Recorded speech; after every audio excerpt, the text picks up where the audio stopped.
didn't mean that at all, but yes, okay. it does. What it do, C3? It's Anthony from Charlotte.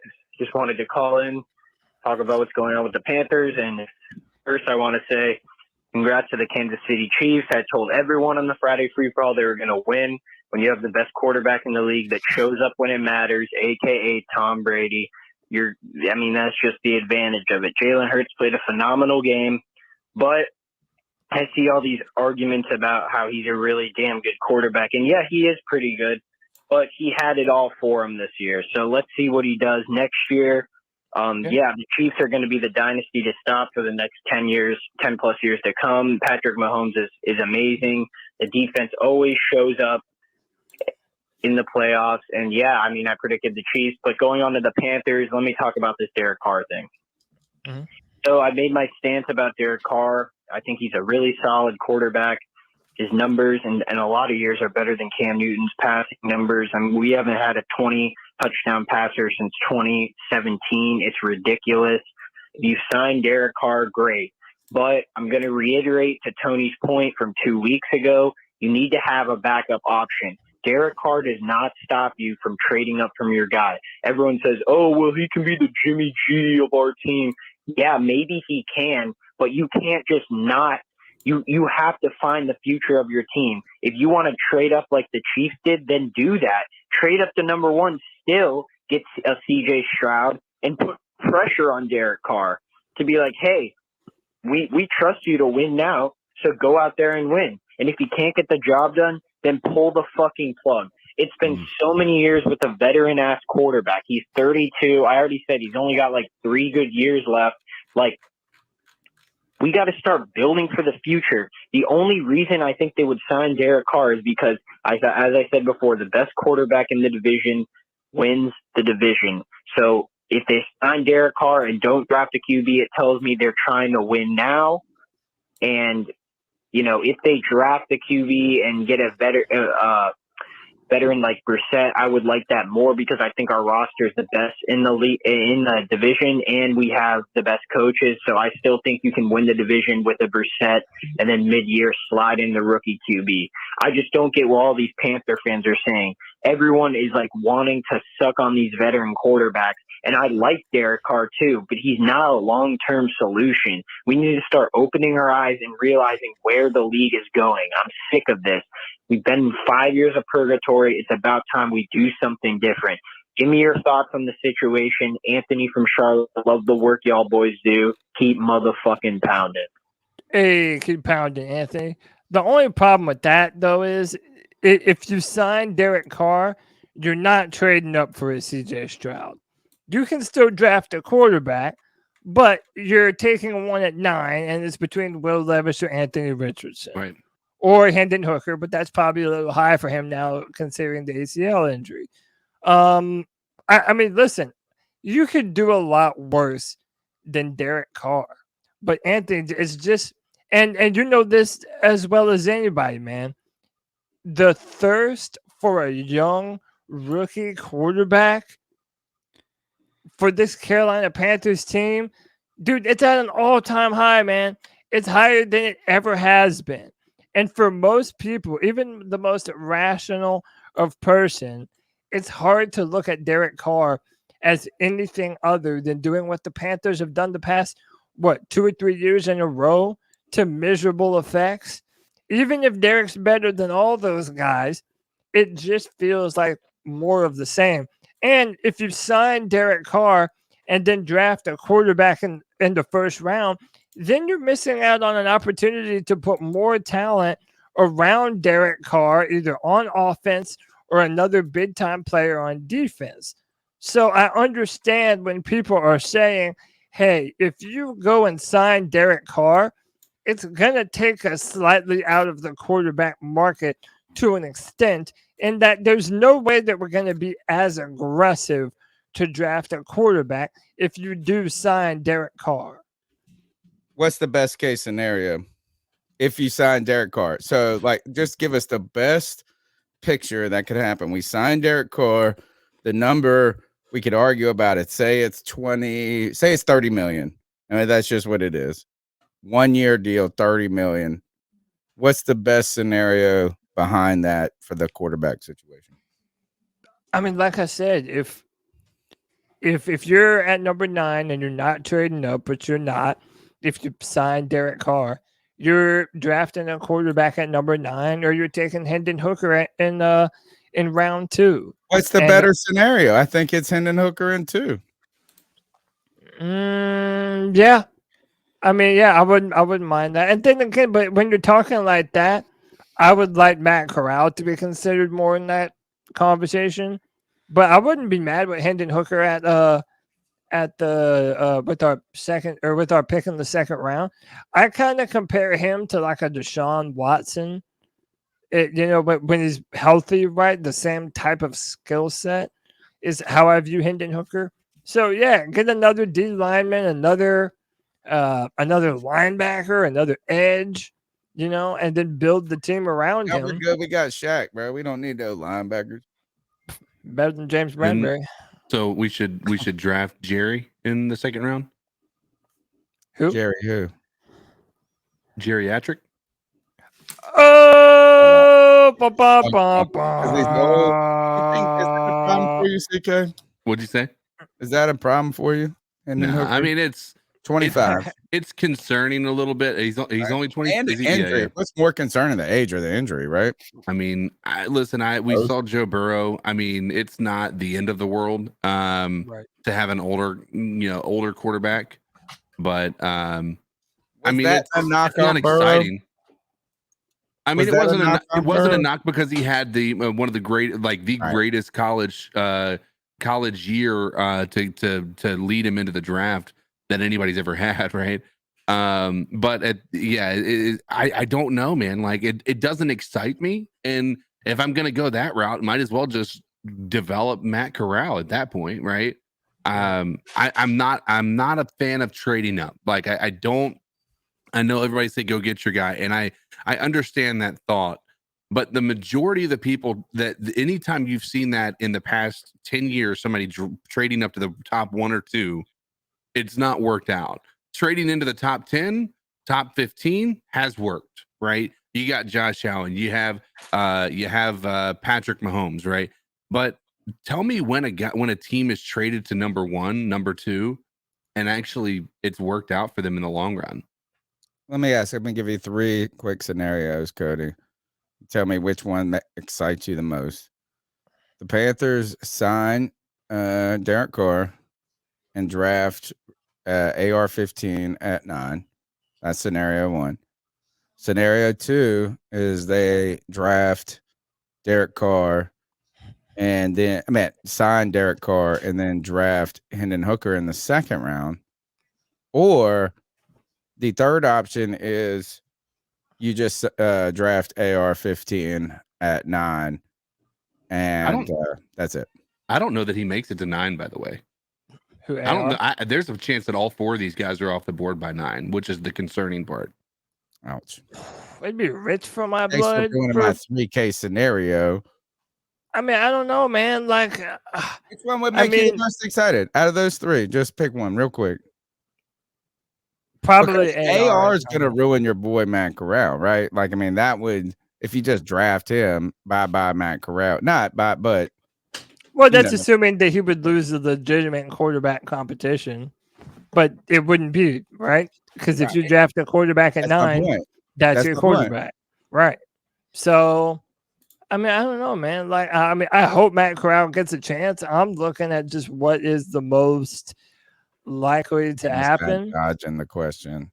Out of those 3, which one would excite you the most out of those 3? Derek Carr and Richardson. Okay. All right.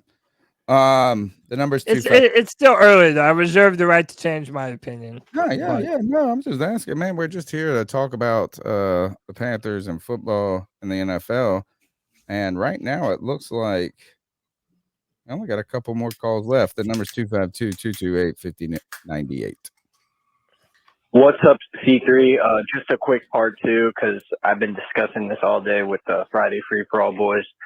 But, man, so getting back to the Derek Carr thing, And for one, I kind of want to stop talking about the quarterback. Like, we talk about this every year, man. And, you know, I've just gone out and say I like Derek Carr. Like, I really do.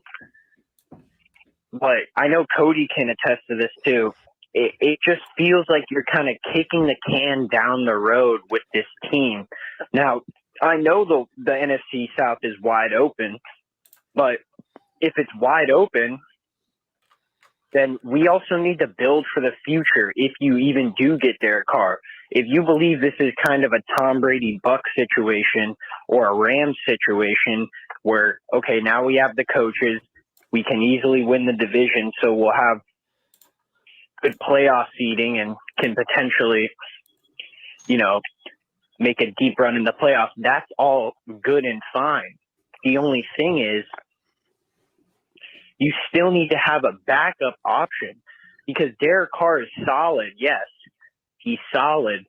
He's probably a top 14 quarterback, but you do need to have a long-term plan at quarterback because Derek Carr is not going to age like fine wine like Tom Brady or Aaron Rodgers, in my opinion. You still need to get someone who you believe can be the future of your franchise.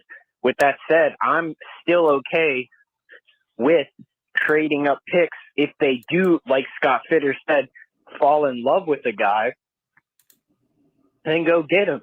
Derek Carr is not going to stop you from doing that. So in my opinion, you know, I see the betting odds are in our favor in terms of getting Derek Carr. You know, I do believe if he went to the Saints, they would have the best shot at winning the division. So I could see why we would sign him in the case of we want to try to make a run now. And that's completely fine. I think a lot of Panthers fans would love to see us in the playoffs, and so do I. I'm just reiterating, my only concern is you need to have a backup plan in case this goes south, just like even what Tony said 2 weeks ago. And yeah, those are my thoughts for my part two. Thanks for all the work y'all do. Again, Anthony from Charlotte, keep motherfucking pounding, boys. Thank you, Anthony, for your support, man. A longtime supporter, a big-time contributor to the C3 Panthers podcast. You can call in at 252-228-5098. And I've been on board with this, is that regardless of we get Carr or not, the Carolina Panthers need to help the fans have a vision of the future at the quarterback position, or at least it would make me feel better. I just am not ready for a season where we punt, where we get Carr and also punt the quarterback situation to the future. Right. I think there's too much risk on Carr with that. We've done that enough here. And again, I will reiterate, that's kind of the failure of Frank Reich continuing to have to bobble and jump from veteran quarterback, bridge quarterback to bridge quarterback without constructing a bypass or whatever in the background. So I agree with that 100. I don't know if I agree with the idea that the Saints are the de facto leaders of the division if they get Carr. I almost am not. Actually, I would say this is I think the Panthers would be better with Derek Carr than they are where they are at now. But I'm not scared of Frank Reich and Sam Darnold and this team taking on the Saints and Derek Carr. And Dennis, no, not at all. I don't think that makes them the leader. How could anyone bet on any team in the NFC South being the leader, man? This division right now is so bad. There's so many unknowns. Mm-hmm. There's so many unknowns, man. But we don't know what Tampa Bay is going to do at quarterback, if they're going to go Kyle Trask or Derek Carr. Look, that was another point I meant to make earlier. Derek Carr is going to be the savior for one of these NFC South teams, man. And when I say savior, I mean the guy brought in to do what you're talking about, Tony, win the weak NFC South division and to come in and be the de facto number one to win the NFC South. And I think that out of all the rosters that you could compare, if I'm Derek Carr, I do think the Carolina Panthers are the most intriguing destination to land easily. I'm telling you this as I'm ready to put. I think just with this coaching staff alone that's being assembled, I've had more optimism about past teams with less reason to have it than I have now.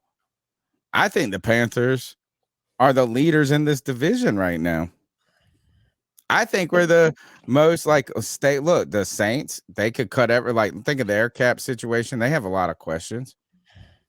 The Bucks don't have they don't have any. You don't know what they're going to look like. I mean, they couldn't even score 3 points with Tom Brady this year. The Falcons were a mess. Carolina Panthers, Frank Reich, Jim Caldwell, this staff they're putting together. We're the leaders of the NFC South. Take that, folks.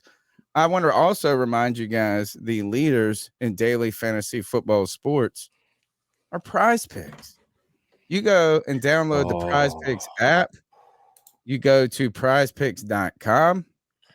You maybe join the secret PrizePicks direct thread where my bastard son. God, man, white chocolate espresso was so close to hitting the big time money. Still won double his money on PrizePicks using the promo code C3. Your first time that you sign up for PrizePicks and use the promo code C3, they will match your deposit up to $100 with 100%. You put $100 on PrizePicks your first time. You play daily fantasy football sports. They'll put $100 of promo funds that you get to use and play with. That's real money. You do have to play through that promo money, but bro, you will be playing PrizePicks like crazy. My bastard son, white chocolate espresso. Kev, call into the show real quick and tell us exactly what happened with this. Oh, he said he's 4 yards away from 10K. I think he had a $400 bet or a $200 bet. And he doubled it. He won 800. So he said this. His tweet was this: I've never been upset about winning $800. But he was 4 yards away from that $800 being 10 grand. Damn. And he's hit big time. It was a $400 bet, he said. He was able to double his money still. Again, use the promo code C3. I'm going to pull it up real quick. We're going to look, I need Kev to just do this. I'm about to get in touch with PrizePicks. We're about to have a C3. We should just have a C3 white chocolate espresso PrizePick show. I really firmly believe we can make that happen, Kev, if you really were interested in doing it. Because I tell you one thing is I would just have to produce it. Because I sure could not fucking pick them. I am on a tough road recently. I've got, but guess what? You were right, Cody, about the Kelsey touchdown being a freebie. Easy. Didn't get some. Jalen Hurts didn't hit those passing. MVS, man, screwed me. I hit every one on my Super Bowl. I bet what I felt was big. I would have won $1,700 if I'd have won mine. I hit 5 out of 6. Yeah, and MVS got one person got you, didn't it? Yeah, MVS. Scantling didn't get a single catch. He had one target the whole game. He had like 11 catches the game before. One target in the Super Bowl. And so yeah, I mean, this is the thing: is you can go and you can play the the power play and make and hit close to big. But I will say the most success I've had is playing the flex play. Right, is that it always feels like that. If I just play the flex play regularly, I do well. I've recently been just trying to do that thing where you trying to make up for those bad beats and you're like, I gotta hit the biggie. We're gonna find something today. Let's do something fun. What is this is what who's been doing this in the chat? Drew's been playing these things, which is I think he just randomly picks. What is this PUBG code, CK? CSGO, that's Counter-Strike Go. All right, and this is Oh, Call of God. Duty, right? Yeah. Wow. See, That's let's just do esports, right? this. We're just gonna do we'll pick one orange. Bet on esports now, or Yeah, we- I have no Wow. idea. We're gonna pick just colors. We're gonna go here. I like it. CK, should we just go more on everybody? I Everybody's have playing no it? idea. I have no idea about There's a esports. lot. Do When more, you're less, trying- more. More, less, more. All right, let's do more, less, Oh, you more. can say you varied it up. Oh, you did more, less, less. I mean, Now it we're doesn't gonna matter either way, do. we're Let's just see what saying this stuff. does. We're do a flex play here. Come back next week to find out how we did on Call of Duty. Nice. Use the promo code C3 and you get a 100% deposit bonus on your first time on PrizePicks. I tell you, it's a blast. It's a blast. Kev, if Kev hits that 10 grand, imagine how many $1.99 drunk super chats he's going to send in talking shit to Cody for the next 2 months. It'll be like every time Cody opens his mouth, he'll just be like, $1.99, motherfucker. Wow, shut up. Thank you, bastard son, for your support and being such a cool dude when it comes to PrizePicks.